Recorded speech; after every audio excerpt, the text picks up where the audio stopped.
우리 후반기 맞이 특별 새벽 기도회, 그리고 또 오늘이 7월의 첫날입니다. 첫날 첫 시간 하나님께서 우리를 주의 전으로 인도하셨습니다. 하나님께서 올 한 달도 또 후반기도 하나님의 크신 은혜와 복으로 분명히 함께 하실 줄로 믿습니다. 오늘 갈라디아서 6장 바울 사도가 갈라디아 교회 성도들에게 위로하기 위해서 편지를 쓰고 마치고 있습니다. 사실 우리가 앞에서 이 갈라디아서가 시작이 될 때 보면 상당히 강한 어조와 또 문장들로 시작이 되었습니다. 그래서 1장에 보면 갈라디아 교회 성도들에게 다른 복음을 전하는 자들은 저주를 받는다, 이런 이야기를 했죠. 그리고 또 사람에게 기쁨이 되랴 하나님의 기쁨이 되랴, 만약에 그동안 사람에게 기쁨을 구했다면 우린 그리스도의 종이 아니다, 이런 이야기까지 했습니다. 다른 바울 서신서에서는 볼 수 없는 그러한 바울의 모습이었죠.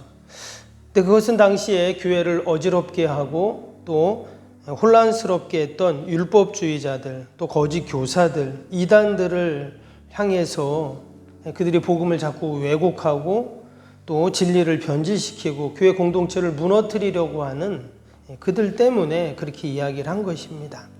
실제로 바울이 이 갈라디아서를 쓴 목적이 무엇이었는가? 그것은 바로 위로하기 위해서였습니다. 어려움 속에서도 끝까지 복음과 진리를 수호하고 지키고 또 교회를 지키려고 했던 그 성도들을 생각하면서 위로하기 위한, 격려하기 위한 편지가 바로 이 갈라디아서입니다. 사실 다른 서신서들도 다 마찬가지죠. 그 초대교회 때 교회가 온전히 세워지지 못하는 그때에 끝까지 교회를 위해서 헌신하고 수고하고 기도하는 그 성도들을 위해서, 심지어 바울이 감옥에서도 그들을 격려하는 사실 편지들을 그렇게 쭉 써왔습니다. 오늘 바울이 어려움을 당해 있는 이 갈라디아 교회 성도들을 위로하면서 격려하면서 과연 어떤 이야기를 했는가? 우리도 주님의 교회를 섬겨 나갈 때 또 힘들고 어려운 삶의 자리에서 우리도 하나님의 위로와 격려가 필요합니다. 사람의 격려, 때로는 목사님의 격려, 장로님의 격려, 다 필요하지만 그래도 우리는 하늘의 위로와 격려를 받아야 되거든요. 오늘 하나님께서 이 갈라디아서를 통해서 우리에게 하시는 말씀이 있습니다. 먼저 우리 7절을 다시 한번 보시면 7절입니다. 스스로 속이지 말라. 하나님은 업신여김을 받지 아니하시나니 사람이 무엇으로 심든지 그대로 거두리라.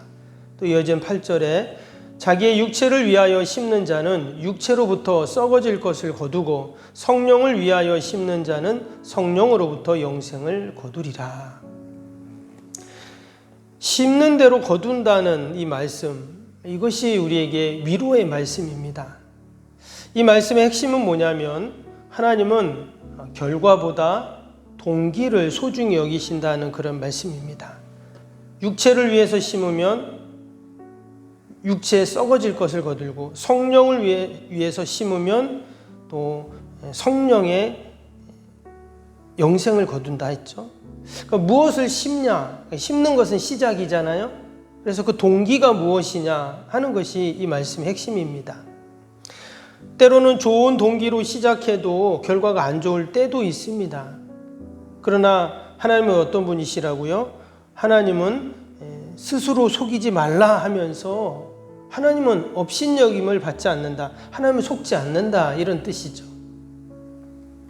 그렇기 때문에 하나님 앞에서는 어떤 인간의 속임수도 거짓도 다 드러나게 되어 있습니다.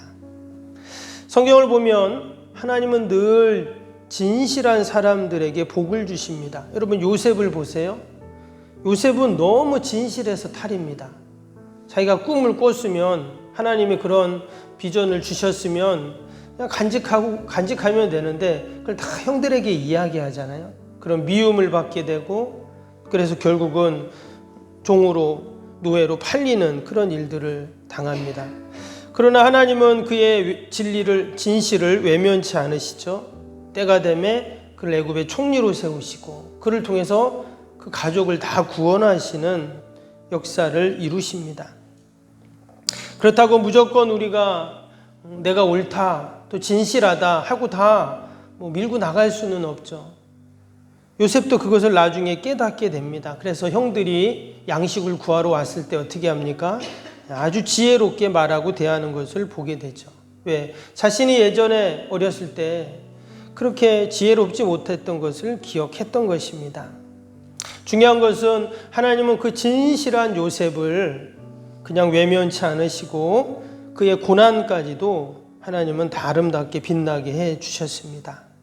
다윗도 마찬가지입니다. 하나님은 그의 정직과 진실을 보셨습니다. 그래서 아버지의 양을 돌보는 목동이었지만 그를 이스라엘의 군대 장관으로 또 위대한 성군으로 그를 세워주셨죠. 다니엘도 나라 잃고 바벨론 포로로 끌려갔지만 그가 어렸을 때부터 하나님 앞에 뜻을 정하고 또 거룩한 믿음으로 사니까 바벨론의 술객불보다 그 지혜가 10배나 더했다 하는 말씀이 나오죠. 그리고 포로 출신이지만 그 이방 나라에서 나라가 바뀌고 왕조가 바뀌어도 총리로 발탁이 되는, 그래서 선한 영향력을 끼쳐 하나님께 영광을 드러내는 그런 사람이 되었습니다. 하나님은 이 새벽에도 저와 여러분의 그 진심을 보시고 또 진실한 기도를 들으시고 반드시 우리를 도와주시고 또 하늘의 위로와 격려로 우리에게 힘을 주실 줄로 믿습니다. 하나님은 위로가 필요한 자에게 위로를 주십니다. 격려가 필요한 자에게 격려를 주세요. 지혜가 필요한 자에게 지혜를 주시고 건강이 필요하면 건강을 주십니다. 혹시 물질이 필요합니까? 그럼 하나님이 물질을 통해 하나님 영광 돌리기를 원하는데 하나님 물질을 주세요. 우리가 기도하면 반드시 하나님께서 그 진실한 기도, 진심을 보시고 반드시 응답해 주실 줄로 믿습니다. 우리가 성전 건축을 앞에 두고 있습니다. 많은 재정이 필요하고 기도가 필요하고 또 도움이 필요하고 지혜가 필요하죠. 우리가 하나님 앞에 온 성도들이 마음을 모아서 그렇게 기도하면 하나님이 그런 것들도 하나하나 다 분명히 해결해 주실 줄로 믿습니다.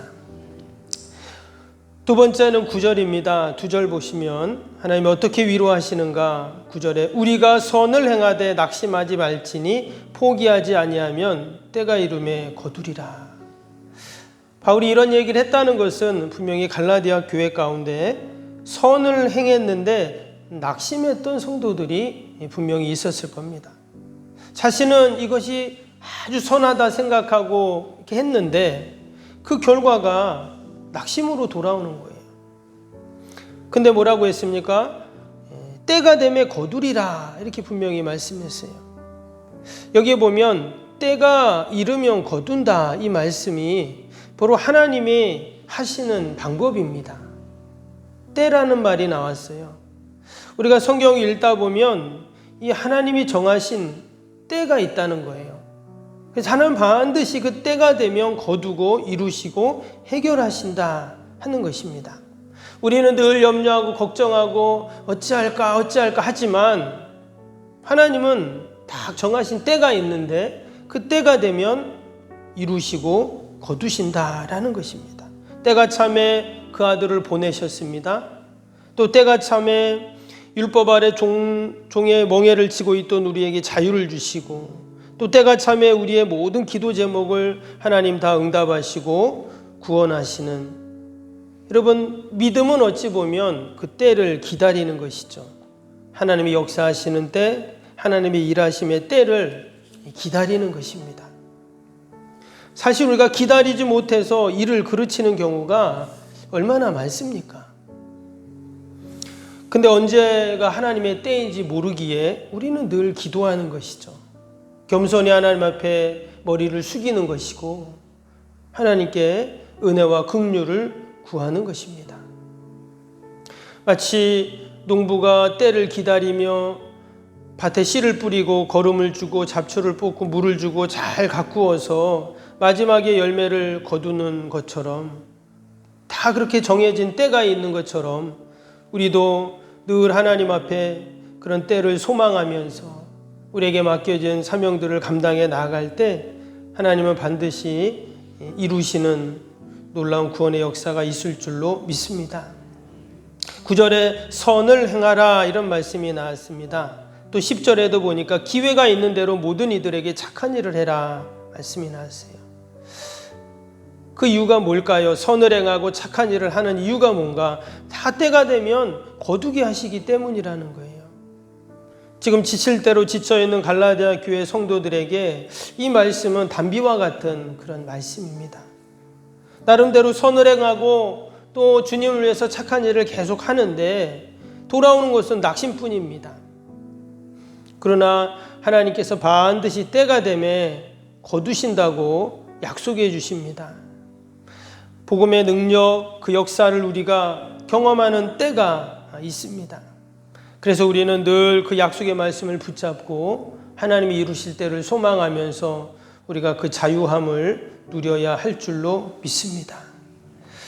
갈라디아 교회 성도들에게 했던 그 하나님의 말씀은 저와 여러분들에게 또 우리 석병교회 하시는 말씀입니다. 한 주간도 또 우리가 이 말씀을 꼭 붙잡고 또 믿음으로 승리하는 저와 여러분이 되시기를 주님의 이름으로 축복합니다. 우리 새성정 건축을 위한 100대 기도 제목, 우리 주일편 같이 기도하겠습니다. 1번에서 15번까지 기도입니다. 1번에서 15번까지. 하나님과의 친밀함이 더욱 넘치며 주님의 뜻을 통찰하게 하옵소서. 아멘. 건축이 진행되는 동안 날마다 샘솟는 하늘의 은혜로 채워 주옵소서. 아멘. 영역과 리더십, 건강을 더하사 교회 건축을 은혜롭게 섬기게 하옵소서. 아멘. 신령한 생명의 양식을 공급함으로 성도들의 영혼에 부응하게 하옵소서. 아멘. 건축을 위하여 맡겨진 소임을 더욱 충성스럽게 감당하게 하옵소서. 아멘. 영적으로 충만하여 하나님의 은혜가 날마다 샘솟듯 넘쳐나게 하옵소서. 아멘. 앞장서서 섬기시는 장로님들의 가정과 자녀와 사업에 복을 더하여 주옵소서. 아멘. 모든 중직자들이 마음을 모으고 정성을 모아 성전을 짓게 하옵소서. 아멘. 건축위원장과 건축위원들에게 지혜와 지식의 영으로 충만케 하옵소서. 아멘. 하나님의 마음을 알고 하나님의 영광에 합당한 성전으로 세우게 하옵소서. 아멘. 모든 성도들이 건축위원이라는 주인의식을 가지고 기도에 힘쓰게 하옵소서. 아멘. 구역원들이 말씀의 꼴을 풍성히 먹도록 먼저 은혜를 경험하게 하옵소서. 아멘. 교회의 영광을 위해 맡겨진 사명을 기도함으로 감당하게 하옵소서. 아멘. 평신도 지도자들이 굳은 일이나 힘든 일에 앞장서 섬기게 하옵소서. 아멘. 한마음으로 주님의 비전을 보게 하시고 믿음으로 승리케 하옵소서. 아멘. 예수님의 이름으로 기도합니다. 아멘. 사랑과 은혜가 충만하신 하나님 아버지, 특별 새벽 기도회를 진행하며 또 오늘 아버지 다시 갈라디아서 마지막 6장을 우리가 함께 말씀을 보았습니다. 하나님은 늘 하나님의 택한 백성들 자녀들을 위로하시는 하나님이신 줄로 믿습니다. 갈라디아 교회 선을 행하고 착한 일을 하며 또 진리를 수호하고 주님의 몸된 교회를 세워나가고자 온 정성과 마음을 다했던 귀한 성도들을 향해 바울이 위로와 격려의 메시지를 보낸 것처럼 하나님은 늘 우리 석병교회 귀한 믿음의 아버지 성도들에게 그러한 하늘의 위로와 격려와 평강을 허락하시는 줄로 믿습니다. 낙심하지 않게 하시고 때가 되매 반드시 이룬다는 그 약속의 말씀 붙잡고 하나님 우리의 삶 가운데 늘 열매 맺게 하시고 이루시고 거두시는 은혜를 경험케 하여 주옵소서. 하나님 오늘도 거룩한 날 주의 전을 찾는 모든 발걸음들 복되게 하여 주시고 특별히 오늘 맥주감사주일입니다. 첫 번째로 하나님께 감사했던 우리 믿음의 선배들을 생각하며 하나님 앞에 가장 귀한 것 또 아버지 처음의 것들을 하나님께 올려드림으로 하나님께서 더 많은 것들을 채우시고 부어주시고 넘치게 하시는 은혜를 경험케 하여 주옵소서. 예배마다 모임마다 은혜 기쁨 충만하게 하시고 멀리 출타 있는 성도들 자녀들 또 한우들 연로하신 어르신들 늘 보살펴 주시어서 동일한 은혜와 복으로 함께하여 주옵소서. 하나님, 수재로 어려움을 당한 이웃들이 있습니다. 또 무더위로 힘들어하는 이웃들이 있습니다. 하나님 다 보살펴 주시고 늘 하늘의 은혜로 함께하여 주옵소서. 오늘도 주님의 몸된 교회와 뚜리 요양원, 뚜리 가정 자녀들 사업 하나님 다 올려드리오니 하나님 도우시고 함께하여 주옵소서. 감사하며 예수님의 이름으로 기도하옵나이다. 아멘. 하늘에 계신 우리 아버지, 아버지의 이름을 거룩하게 하시며 아버지의 나라가 오게 하시며 아버지의 뜻이 하늘에서와 같이 땅에서도 이루어지게 하소서. 오늘 우리에게 일용할 양식을 주시고 우리가 우리에게 잘못한 사람을 용서하여 준 것 같이 우리 죄를 용서하여 주시고 우리를 시험에 빠지지 않게 하시고 악에서 구하소서. 나라와 권능과 영광이 영원히 아버지의 것입니다. 아멘. 사랑과 은혜가 충만하신 하나님 아버지,